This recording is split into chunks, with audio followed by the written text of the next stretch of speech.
I'll tell you what, they had me at Grappling Hook. Good morning, I'm the Manly Digger. Good afternoon, actually. But this video is, I definitely am metal detecting at the old Goodwill Hinckley location. So quick note, I am going metal detecting in this video, but I got a new magnet. And I'm gonna unbox the magnet too, so it's cool. It's new.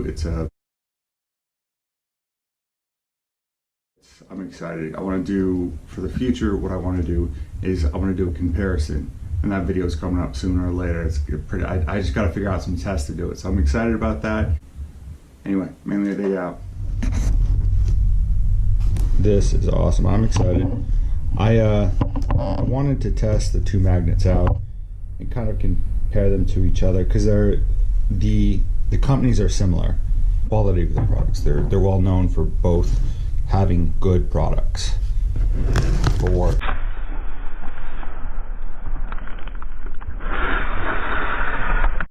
So the package I'm about to unwrap is from Muscular Magnetics. It is a recovery magnet that has, this magnet is a double-sided magnet and has a pull force of 1,225 pounds.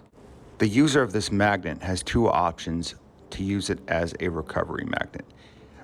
Either through the eye hole on top, say for off a bridge or off a dock, or as a throwing magnet from the eye hole on the back. You can't really see the eye hole in this picture, but it's there. Also, in the bundle, there's a grappling hook. I'm just gonna say it. They had me at Grappling Hook, so I had to get it. I don't know what the I know what the grappling hook's used for, but I don't know what I'm gonna use the grappling hook. I just wanted a grappling hook. Also in the bundle, along with the magnet, along with the grappling hook, there is 100 feet of 6mm blue cord. As you can see, this is straight out of the package when I opened it. Along with the blue cord, along with the double-sided magnet and thread lock, also gloves, which they're just cut-resistant gloves, but there's a carabiner. The carabiner is actually inside the bundle of rope, so you gotta undo the rope to find the carabiner. It's kind of a game. Also in the package, there was, like I said, a pair of blue cut-resistant gloves, which is always good, and thread lock. Also, can't forget the tape. So the tape is used to secure the rope when you tie the knot to the carabiner or on the magnet, however you choose, but it's there to secure the knot and just keep the knot clean, which is a really good idea. Anyway, it's in the bundle. This was an awesome package. Watch this. Now the Kvcc farm, or the old Goodwill farm, Goodwill Hinckley farm. Anyway, where I always go. Madison, Maine is there, or was there, probably still is there. And DF Digger is still there, and Waterville Gary was there as well. It was a good time. We found a lot of stuff. Well, they found a lot of stuff. I found odds and ends, and it was just a good time. Madison, Maine gave me a shirt, which I'll show you. I've been saying that, and I always forget to throw the shirt in, but I'm definitely gonna throw the shirt in this time.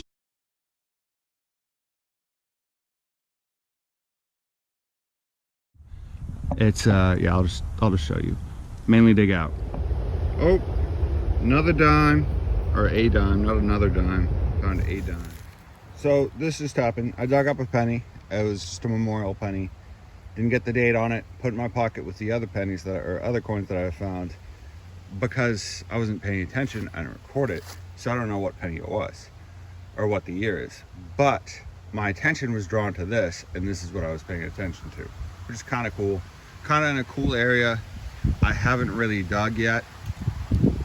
There's a playground, kind of cool little playground over here. Kvcc buildings. Anyway, this is where the kids go. I'm not going there right now. I'm gonna go down this path. 1980, 85, there we go. It's the year my wife was born. I just dropped it. Good times. Anyway, gorgeous path. Maine's just gorgeous in the fall. Autumn's amazing in Maine. Another coin from the 80s. Another penny from the 80s. Good times. This path is kind of, I mean, I might have enough for a drink after I'm done, but that's about it. Anyway, it's still good. I love finding coins. I love finding pennies. I love finding change. No idea what that is, but that is a large piece of metal. So out detecting this weekend with Madison, Maine, and a couple other detectorists. A detectorist that's on Facebook. I don't think he's on YouTube, or he has a YouTube channel. He does have a YouTube channel, but his Facebook name is Ching Fong. Picks this.